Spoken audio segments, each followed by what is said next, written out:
अस्सलामुअलैकुम मेरे प्यारे भाइयों दोस्तों, कैसे हो? खैरियत है? अल्लाह ताला करे खैरियत से रहें, अपने आप को लॉकडाउन करें, बचें, घर में रहें, पूरी हिफाजत के साथ रहें। और आज आपने देखा है कि एक नदीम अफजल चंद जो इमरान खान के मुशीर हैं, उनकी एक वीडियो बड़ी वायरल हुई। और अब वो नदीम अफजल चांद साहब एक टीवी चैनल पे इंटरव्यू भी दे रहे हैं।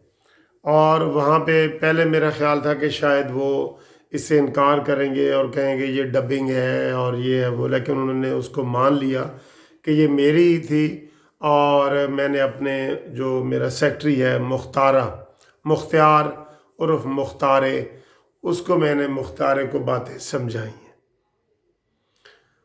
दोस्तों, बात यह है कि उसमें ये जिस तरह की बातें मुख्तारे को उनने समझाई हैं, तो उसका जो ये वज़ीर आज़म जिसके ये मुशीर है ना, वो भी एक किस्म का मुख्तार है। वो भी उनकी बातें नहीं समझ रहा। उस मुख्तारे को भी समझाएं और उसके आगे बोला करें कि इमरान खान साहब, जो पॉलिसी आप बना रहे हैं ये गलत है, ये ठीक नहीं है। वहाँ ये मुंह में घुंघनियाँ लेके बैठ जाते हैं और इमरान खान जो बात कहता है yes sir yes sir yes sir yes sir. आज भी आप देखें, लॉकडाउन और कर्फ्यू के ऊपर 75 मिनट तक इमरान खान तकरीर करता रहा कि लॉकडाउन क्या है और फ़लसफ़ा क्या है। ओह, वो कहते हैं जी कि मरे थे जिनके लिए वो रहे वज़ू करते। भाई, जो असल मकसद है वो तुम बताओ। और ये नदीम अफजल चंद साहब के और इस तरह के जो मुशीर है ना इमरान खान के, वो इस मुख्तारे को समझाएं। मुख्तारे वाली ज़बान में ये समझेगा। ये जो नदीम अफजल चंद ने अपने सेक्रेटरी को समझाया है, गालियाँ दी हैं, सारा कुछ किया है कि घर में बैठो।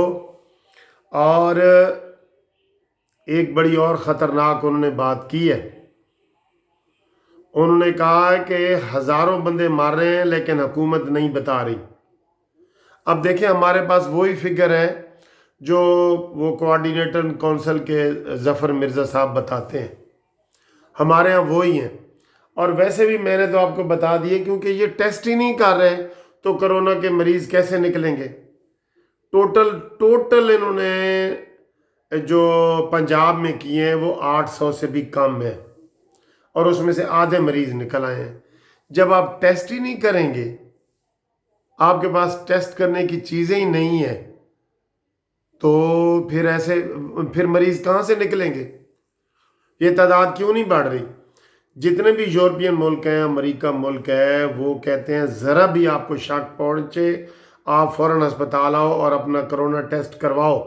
वहाँ पे पता लग रहा है कि ये कोरोना टेस्ट है। यहाँ तो कोरोना टेस्ट ये बता ही नहीं रहे। अब सईद गनी का वाक़या आपके सामने है कि वो कह रहा है कि बज़ाहिर ना मेरा गला ख़राब है, ना खांसी है, ना बुखार है, तो लेकिन वो कोरोना वायरस उसका निकल आया है क्योंकि उसने टेस्ट करवाया है। तो पंजाब हुकूमत भी या हमारी पाकिस्तान की हुकूमत है, ये लोगों के टेस्ट करेगी तो पता चलेगा ना। आप यकीन से कह दें कि अभी आम किसी भी इलाके में ये चले जाएं और 100 बंदों का टेस्ट करें और फिर वहाँ से अगर कोई ज़ीरो रिज़ल्ट आए तो फिर ये कहें कि हमारे मुल्क में ये वाकई 800 के टोटल पाकिस्तान में कोरोना के मरीज़ हैं। ये बात नहीं है। ये डर की वजह से टेस्ट ही नहीं कर रहे।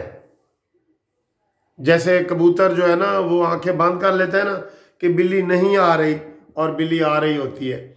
ये कोरोना का टेस्ट ही नहीं कर रहे। आज आपको ये शाम को फिगर बताएंगे कि कितने मरीजों का टेस्ट किया और कितनों में से कोरोना निकला, फिर आपको पता चलेगा। ये टेस्ट नहीं कर रहे, टेस्ट।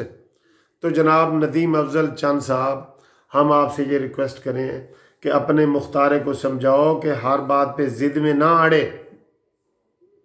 वो कहता है जो मैंने कह दिए वो ठीक है, लॉकडाउन नहीं करूंगा, आर्मी ने करवा दिए। अब सारे उसको ताना मार रहे हैं ना। آج اب سارے پریس کانفرنس کے جو صحافی گئے تھے انہوں نے ایک ایک نے عمران خان کی ٹھیک ٹھاک بےزتی کی ہے کہ یہ آرڈر کدھر سے آ گیا ہے۔ نہیں جی نہیں، وہ صوبوں کو اختیار ہے، اختیار ہے تو پھر تم نے پرسوں تقریر کی ہوئی ہے کہ لاک ڈاؤن نہیں کروں گا، اور اب لاک ڈاؤن اور کرفیو کا فلسفہ بتا رہے ہو۔ تو جناب ندیم افضل چند صاحب، آپ سے ریکویسٹ ہے کہ آپ اپنے اس مختارے کو بھی سمجھائیں کہ کرونا وائرس کو سیریس لے۔ بات بات پہ وہ جی یہ اٹلی نہیں ہے، یہ فرانس نہیں ہے، یہ جاپان نہیں ہے، یہ امریکہ نہیں ہے، ہمارے لیے بھی یہ مسئلے ہیں، ان کے اوپر کریں۔ جس طرح آج آپ نے ریلیف پیکج میں لوگوں کو تکلیف دی ہے نا، 70 روپے لیٹر کام کرنا تھا، آپ نے 15 دی ہے، وہ بھی جیب سے تو نہیں نہ دیا، کوئی سبسڈی تو نہیں نہ دی۔ تو ندیم افضل چاند صاحب، آپ جس کے مشیر ہیں نا، اس مختارے کو سمجھاؤ کہ ضد نہ کرے اور کرونا وائرس کے حوالے سے عملی اقدامات اٹھائے۔